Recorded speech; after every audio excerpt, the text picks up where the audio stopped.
Animated TV. মতির কাছে একটি গাধা ছিল। মতি একজন ব্যবসায়ী, সে লবণের ব্যবসা করত। মতিকে বাজার যাওয়ার জন্য এই নদীটি পার হয়ে যেতে হতো।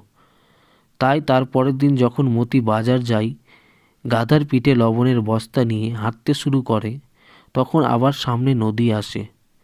নদীটি পার হওয়ার জন্য যখন মতি এবং তার গাধাটি যায়, গাধাটি মধ্যেখানে পড়ে যায় এবং তার সমস্ত পিঠের লবণ জলের সাথে মিশে যায়। মতি ভাবে, এটা কি হলো? আজকে আর আমার বাজার যাওয়া হলো না। মতি ভাবলো তাই এবার বাড়ি যেতে হবে। সে বাড়ির দিকে রওনা হয়। গাধাটি বুঝতে পারে আমি পড়ে যাওয়ায় আজকে আর আমাকে বাজার যেতে হলো না। সে পরের দিন মতি আবার গাধাকে নিয়ে লবণের বস্তা নিয়ে বাজারের দিকে রওনা হয়। আবার নদী আসে সামনে।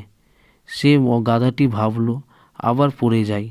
গাধাটি আবার পড়ে গেল এবং সমস্ত লবণ আবার জলে মিশে গেল।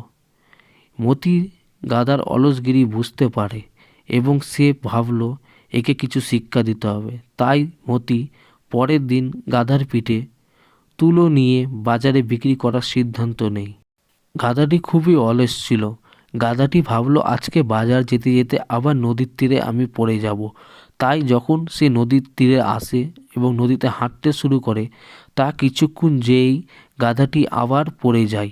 পড়ার সঙ্গে সঙ্গেই তুলোতে সমস্ত জল ঢুকে যায় এবং তুলো অনেক ভারী হয়ে যায়। গাধাটি উঠতে পারে না। অনেক কষ্ট করে আস্তে আস্তে উঠে এবং যখন উপরের দিকে উঠতে শুরু করে, তারপর সে আর উঠতে পারে না। তখন মতি গাধাকে লাঠি খুবই মারে, অনেক লাঠি মারে এবং গাধাটি অনেক আঘাত পায় এবং গাধা তার অলসগিরি বুঝতে পারে। এরপর থেকে গাধা আর কোনো রকম অলসগিরির কাজ করে না। এই থেকে আমরা এই শিক্ষা পেলাম, আমাদের কাজ আমাদেরকে করতে হবে। কাজে ফাঁকি দিলে চলবে না। অলস কখনো দেখাবে না। নিজের কাজ নিজেরাই করবে। ভিডিও ভালো লাগলে চ্যানেলকে লাইক, সাবস্ক্রাইব করবেন। The Animated TV.